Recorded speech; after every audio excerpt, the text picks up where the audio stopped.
My name is Ethan, and this happened 2 years ago. I was working on my thesis about lost architecture, and during my research, I stumbled across mentions of Ashwood Library, a building that had been abandoned for decades. The library had closed after a mysterious fire in 1957, but rumors claimed it housed rare, one-of-a-kind books. No one knew why it hadn't been demolished, but locals avoided the area, calling it cursed. I thought it was just superstition until I went there. The library stood at the edge of town, hidden behind overgrown trees and crumbling fences. Its once grand entrance was now covered in ivy, the massive wooden doors slightly ajar. As I stepped inside, the air grew colder and the faint scent of burnt paper lingered in the air. The shelves were still full, lined with books covered in dust and cobwebs. "It's like a time capsule," I whispered, running my fingers along the spines of the books. But something about the silence felt wrong.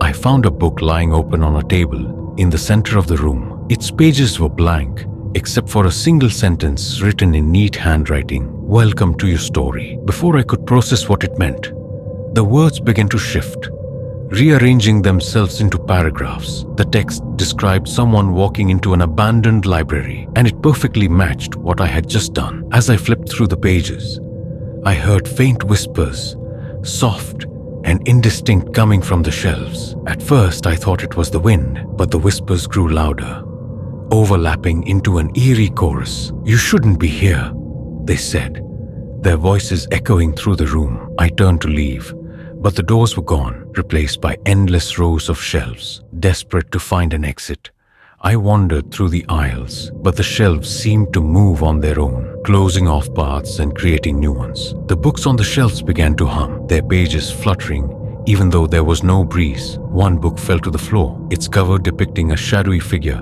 standing in a library. When I opened it, I saw myself on the first page, staring down at the book. I felt a presence behind me and turned to see a tall, shadowy figure standing at the end of the aisle. It wore a tattered cloak, and its face was obscured by darkness, but its glowing eyes were fixed on me. "You can't leave until your story is finished," it said, its voice low and distorted. Before I could respond, it dissolved into a cloud of smoke, and the whispers returned, louder than ever. As I moved deeper into the library, the books around me began to open, and figures stepped out of the pages. A knight in rusted armor, a woman in a blood-stained dress, and a child with hollow eyes all emerged, their forms flickering like static. They surrounded me, their voices overlapping. "Finish the story. Finish it before it finishes you." I stumbled upon a massive desk at the center of the library, where a blank book lay open, its pen hovering in the air. The shadowy librarian appeared again,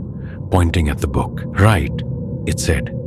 "Your story ends here." The whispers grew deafening, and the figures closed in, their faces twisted with anger and fear. Desperate, I picked up the pen and began to write, describing myself escaping the library. The words glowed faintly as I wrote, and the shadows recoiled, their forms dissolving into the air. The moment I finished the last sentence, the library began to shake, and the shelves collapsed around me. I ran toward the entrance, which had reappeared, and burst outside just as the building crumbled into dust. When I turned back, the library was gone, replaced by an empty lot. The book I had written appeared on my desk the next morning, its title reading, "The Library That Reads You." No one believed my story, and every attempt to destroy the book failed. Sometimes, I still hear the whispers when I'm alone, and I wonder if the library is truly gone, or if it's waiting for me to finish another chapter. If you ever come across an abandoned library, don't go inside. Some stories aren't meant to be read, and some endings are written in fear.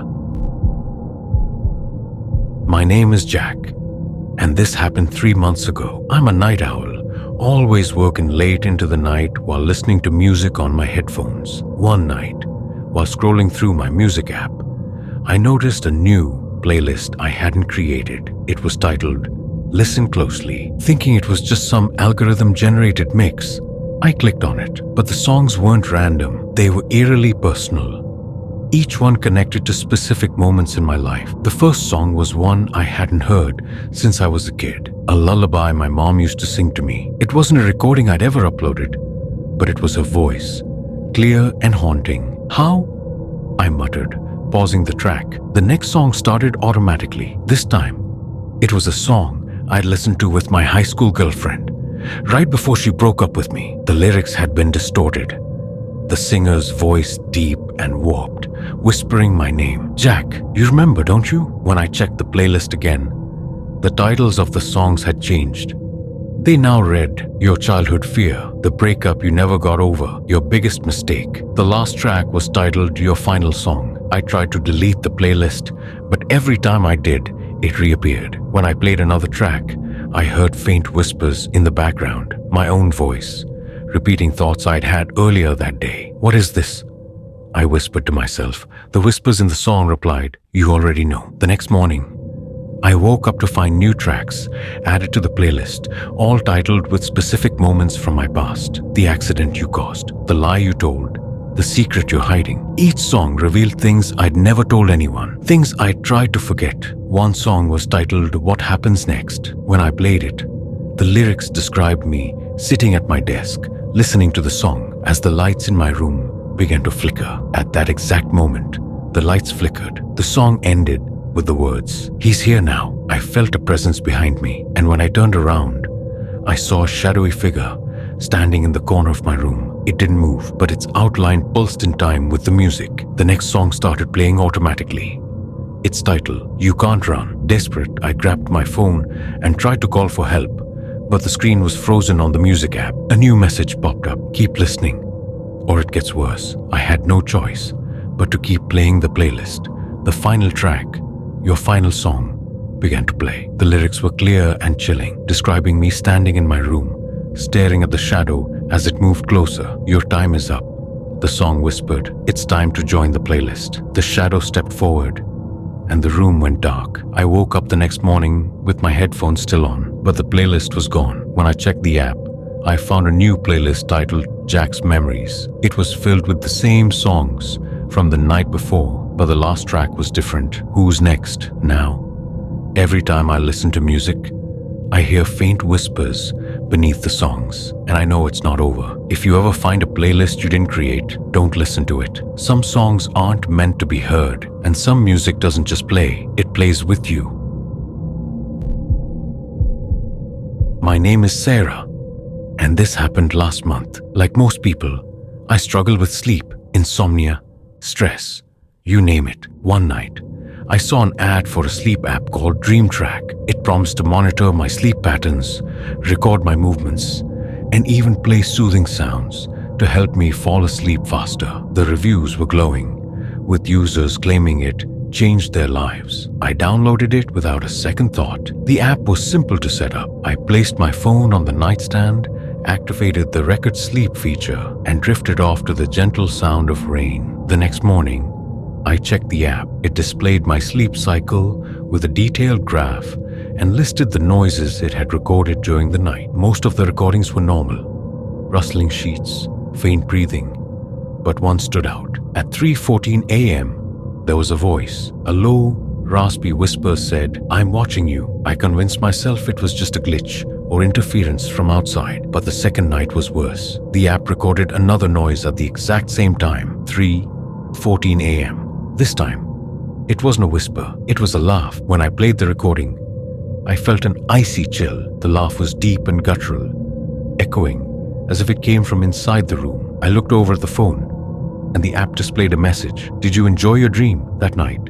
I had a dream unlike any I'd ever experienced. I was in my bedroom, but everything felt off. The walls seemed to pulse, and the shadows moved unnaturally. I saw myself lying in bed, but my reflection in the mirror wasn't asleep. It was staring at me, grinning. When I woke up drenched in sweat, the app displayed a notification. New dream recorded. Play it? I hesitated before pressing play. The recording was distorted, but I could hear faint breathing, followed by a voice. We're getting closer. In the background, I heard a sound that sent chills down my spine. My own voice whispering, help me. Over the next few nights, the app began tracking more than just my sleep. It displayed notifications that felt far too personal. You seemed restless after thinking about him. Why do you always check the closet before bed? One notification appeared at 3:14 a.m.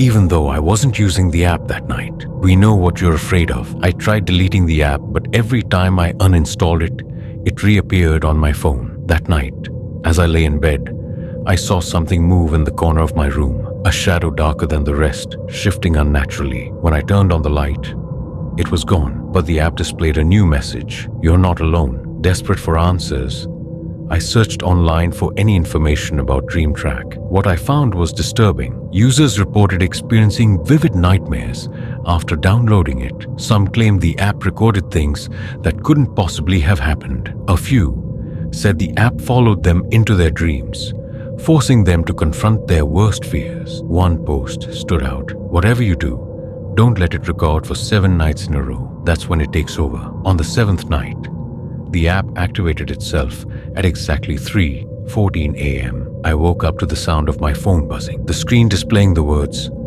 "Entering dream mode." I couldn't move. My body felt paralyzed, and my vision blurred. The shadow in the corner grew larger, stretching toward the bed, its hollow eyes glowing faintly. When it reached me, it whispered, "It's time." I found myself in a dark, endless void, surrounded by flickering screens. Each screen displayed one of my memories. Moments I thought I'd forgotten, regrets I'd buried. The voice from the app spoke, echoing through the void. "You belong to us now." I ran toward one of the screens, desperate to escape, but the shadow appeared, blocking my path. "You can't wake up," it hissed. When I finally woke up, the app was gone from my phone. But something was different. I felt disconnected, like a part of me was still trapped in that void. Sometimes, when I close my eyes, I see the shadow watching me, waiting for me to sleep again. I haven't used any sleep apps since, but at 3:14 a.m. every night, my phone buzzes with a notification. "We'll see you soon." If you ever come across a sleep app that seems too good to be true, don't download it. Some technologies don't just monitor your sleep, they invade your dreams, and some nightmares never end.